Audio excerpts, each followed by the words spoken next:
είναι πάνελ, είναι ένα μικρό σαλονάκι. Μαζί μας σήμερα θα είναι δύο έφηβοι, αφού και το βιβλίο μιλάει για την εφηβεία. Η Μαρία Παριταγή, Δευτέρα Λυκείου, Τρίτο Λύκειο, και ο Κωνσταντίνος Ψαρολάκης, Τρίτη Λυκείου, Τρίτο Λύκειο. Και εκτός από τα δύο παιδιά, τους δύο εφήβους, έχουμε και έναν μπαμπά εφήβο, τον κύριο Δημήτρη τον Γιαβρίδη. Και βέβαια την κυρία Κική Τζορτζακάκη, την καλησπερίζομαι. Καλησπέρα σας. Μαζί μας, ακόμα εκτός από το πανέλ, είναι και η οικογένεια Καλέντη. Καλέντης είναι ο εκδοτικός οίκος που εκδίδει τα βιβλία της κυρίας Κικής Τζορτζακάκη. Είναι η οικογένεια όλη εδώ, είναι και ο κύριος Αλέξανδρος, η κυρία Κέλλη και η μικρή Έλληνα. Τους καλωσορίζουμε λοιπόν στο Ηράκλειο και παρακαλώ πολύ τον κύριο Αλέξανδρο Καλέντη, αν θέλει να μας πει δύο λόγια. Και ξεκινάμε αμέσως μετά.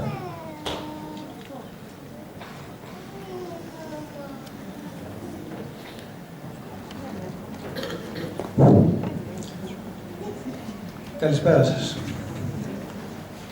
Όποτε βρίσκομαι σε παρουσίαση των βιβλίων της κυρίας Τζορτζακάκη, δεν θέλω ποτέ να μιλάω. Θέλω πάντα να την ακούω. Γιατί νομίζω όσο και να μιλήσω, ακόμα και ελάχιστα, θα κλέψω λίγο από τον πολύτιμο χρόνο της για την διδαχή την οποία μας δίνει και η οποία είναι πολύτιμη. Σήμερα, αγαπητοί φίλοι, αγαπητοί συμπατριώτες, εδώ και μερικά χρόνια ζούμε μια καταστροφή και μια κατάρρευση αξιών και του πολιτικού μας συστήματος. Υπογράφουμε μνημόνια, θεσμοθετούνται νέα μέτρα, νέοι νόμοι, οτιδήποτε από αυτά τα οποία ξέρουμε, αλλά κανείς δεν μιλάει για ένα πρωταρχικό θέμα, το οποίο αποτελεί προϋπόθεση για την υλοποίηση αυτών τα οποία εμείς υπογράφουμε. Είναι η παιδεία μας. Το εκπαιδευτικό μας σύστημα, όπως πολλοί ξέρουμε και όλοι μας έχουμε βιώσει, όσοι έχουμε παιδιά και όσοι δεν τα έχουμε απ' έξω φυσικά, νοσεί. Διότι το εκπαιδευτικό σύστημα έχει στραφεί στην κατεύθυνση του να δημιουργεί ανθρώπους που δεν σκέφτονται. Το εκπαιδευτικό μας σύστημα θα έπρεπε να δημιουργεί παιδιά τα οποία να έχουν αναπτύξει το κριτικό τους πνεύμα. Γιατί όμως αυτό, η εκπαιδευτική διδασκαλία επικεντρώνεται κυρίως στην αποστήθηση γνώσεων. Αποστήθηση η οποία δεν βοηθάει στην ανάπτυξη της κριτικής μας σκέψης. Αυτό είναι η μία πλευρά του θέματος. Η άλλη πλευρά που έχει σχέση με τα συναισθήματά μας, με την παρορμητικότητά μας, με την αντίδρασή μας στο περιβάλλον, έχει σχέση με την οικογένειά μας. Έχει σχέση με τις παρέες μας, έχει σχέση με τους φίλους μας. Αυτή η συναισθηματική προσέγγιση των παιδιών από τη στιγμή που θα γεννηθούν μέχρι τη στιγμή που θα ενηλικιωθούν είναι σημαντικό πράγμα για τη διαμόρφωση μιας ισορροπίας μεταξύ της κριτικής σκέψης και του συναισθήματός τους. Η κυρία Τζορτζακάκη καταρχήν θεωρώ ότι είναι μεγάλη μου τιμή και μεγάλη τύχη για μένα που τη γνώρισα, όπως επίσης είναι και μεγάλη χαρά που εκδίδουμε τα βιβλία της. Είναι το τρίτο βιβλίο το οποίο έχουμε εκδώσει. Τα άλλα δύο, όπως ξέρετε, οι περισσότεροι αφορούν την ηλικία από τη γέννηση του βρέφους μέχρι το τέλος δημοτικού και τώρα συζητάμε για την εφηβεία. Θεωρώ ότι είναι μεγάλη παιδαγωγός, θεωρώ ότι συντελεί και επιτελεί κοινωνικό έργο και μακάρι όλοι μας να μπορούσαμε όλα αυτά να τα αφομοιώσουμε, να τα εξελίξουμε μέσα μας και να τα επεκτείνουμε ώστε να βοηθήσουμε και τους εαυτούς μας και τα παιδιά μας. Σας ευχαριστώ πάρα πολύ.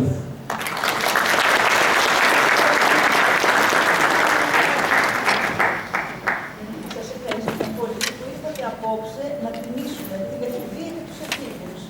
Θα κάνουμε εδώ, με αυτή την ομάδα, μια αυθεντική συζήτηση, χωρίς πρόβες, χωρίς προετοιμασία, ώστε και οι έφηβοι που είναι μαζί μας και ο μπαμπάς των εφήβων να βγάλουν τον αυθεντικό εαυτό τους, να μας κοινωνήσουν το συναίσθημά τους και αυτό που οι ίδιοι έχουν βιώσει σαν εφηβεία.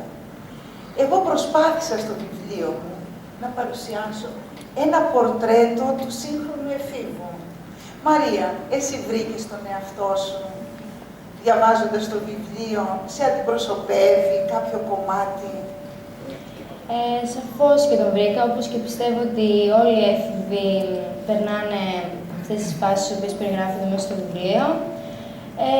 Αντιμετωπίζω παρόμοιες περιπτώσεις, όπως περιγράφονται, και τα χαρακτηριστικά των εφήβων πιστεύω ότι με αντιπροσωπεύουν. Δηλαδή, πιστεύω ότι αντιπροσωπεύω, ναι. Εσύ, Κωνσταντίνε? Πιστεύω ότι σε αυτό το βιβλίο, ας πούμε, περιγράφεται μάλλον ο κάθε έφηβος, τόσο οι ανησυχίες, τόσο οι προβληματισμοί του, τα συναισθήματα που μπορεί να νιώθει και πώς θέλει, ας πούμε, τους γονείς απέναντί του. Και βρήκα σε πολλά σημεία τον εαυτό μου μέσα σε αυτό το βιβλίο και πιστεύω κάθε έφηβος θα μπορούσε να βρει τον εαυτό του σε διάφορα σημεία. Εσύ, Δημήτρη, βρήκες τα παιδιά σου στο βιβλίο? Άλλη στιγμή θα μιλήσουμε για σένα, σαν γονιό. Αν βρήκες τον εαυτό σου, τα παιδιά σου, τα είδες σαν πορτρέτο στο βιβλίο? Καταρχήν, καλησπέρα σας. Ευχαριστώ πολύ που με καλέσατε και βρίσκομαι, είναι τιμή μου να βρίσκομαι σε αυτό το τραπέζι για να συζητήσουμε το τι σημαίνει η εφηβεία σήμερα. Ένα πολύ σημαντικό κομμάτι που μας προβληματίζει όλους. Θεωρώ ότι το βιβλίο είναι εξαιρετικό, 315 σελίδες που τις διάβασα με πολύ μεγάλη προσοχή. Νομίζω ότι τα παραδείγματα που δίνονται υπό την μορφή ερωτήσεων, όλοι μας έχουμε περάσει πολλά από αυτά ή παρόμοια, και νομίζω ότι δίνουν σαφέστατες απαντήσεις και καθοδηγούν με πολύ ωραίο τρόπο τον γονέα στην αντιμετώπιση των καθημερινών προβλημάτων με τα παιδιά, τα οποία είναι πάρα πολλά. Εσύ τα βρήκες τα παιδιά σου σε κάποιες... Τα βρήκα σε πολλά, ναι. σε πάρα πολλά. Ναι. Σε πάρα πολλά, και μάλιστα πολλά από αυτά τα διαβάσαμε και μαζί και πήρα και λίγο από το πώς τα βλέπουν τα παιδιά. Νομίζω ότι είναι πάρα πολλά τα σημεία και θα πρέπει όλοι να το διαβάσουμε αυτό το βιβλίο.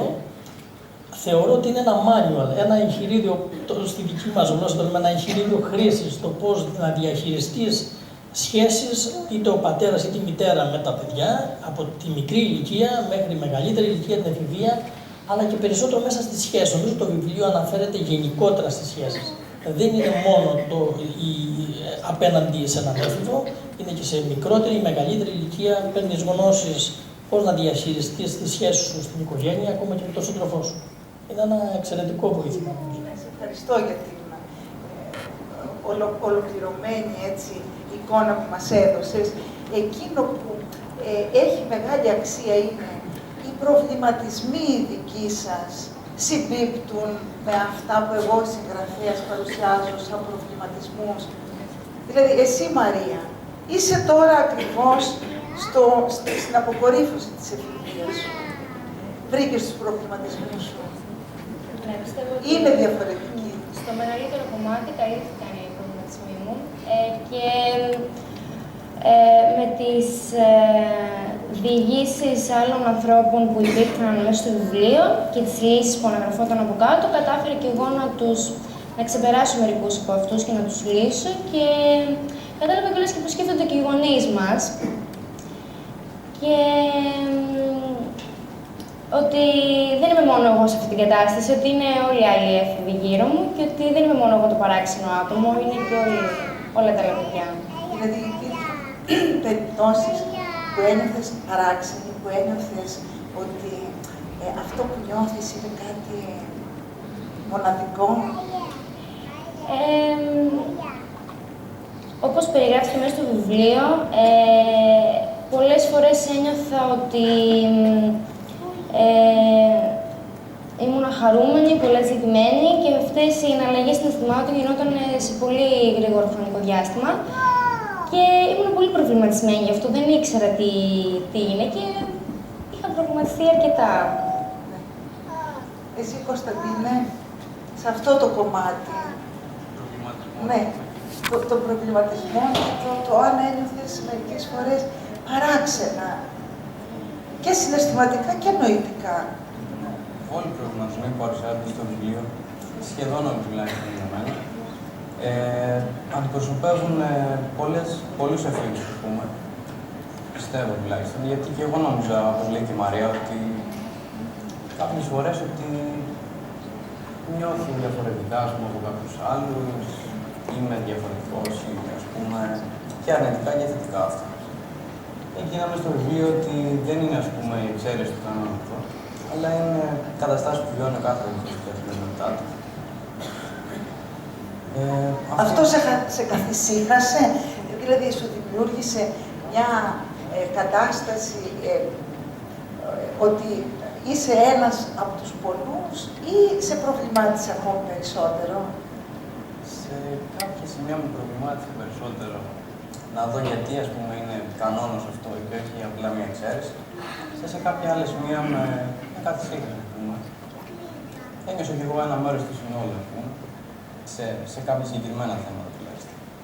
Είχατε καθόλου τον πειρασμό να κάνετε αυτό που είπε ο Δημήτρης, δηλαδή κάτι που σας κέντρισε το ενδιαφέρον, να φωνάξετε τον μπαμπά σας ή τη μαμά σας και να πεις έλα να δεις κάτι που γράφει? Βρεθήκατε καθόλου σε μια τέτοια στιγμή, εσύ Μαρία? Βρέθηκα, σαφώς, γιατί πιστεύω ότι αυτό το βιβλίο υποστηρίζει τους εφήβους. Και... Σαφώς τους υποστηρίζει. Και σε μερικά σημεία βρήκα πράγματα που οι γονείς μου θεωρούσαν λάθος και εγώ πίστευα ότι είναι σωστά και τελικά το βιβλίο αποδεικνύει ότι είναι σωστά. Και θα τα κάνει σημαία τώρα. Ναι. Ναι. Επίσης, κατάλαβε και πώς με έχουν οι γονείς, άρα δεν επιμένω από εδώ και πέρα σε κάποια πράγματα. Εσύ, Κωνσταντίνε, βρέθηκες σε μια τέτοια στιγμή να πεις μπαμπά, μαμά, για να δείτε εδώ? Βρέθηκα σε μια τέτοια στιγμή, αν και δεν το συζήτησα ιδιαίτερα. Προτιμούσα να το κρατήσω, ας πούμε, για μένα και θα το δω στην πορεία του. Μέσα στο βιβλίο βρήκα πορτρέτα, ας πούμε, τόσο των δικών μου γονιών, όσο και άλλων εφήβων που ξέρω, ας πούμε. Και περιγράφονται ακριβώς, τόσο σε συμπεριφορά, τόσο σε όλα, ας πούμε, τα θέματα.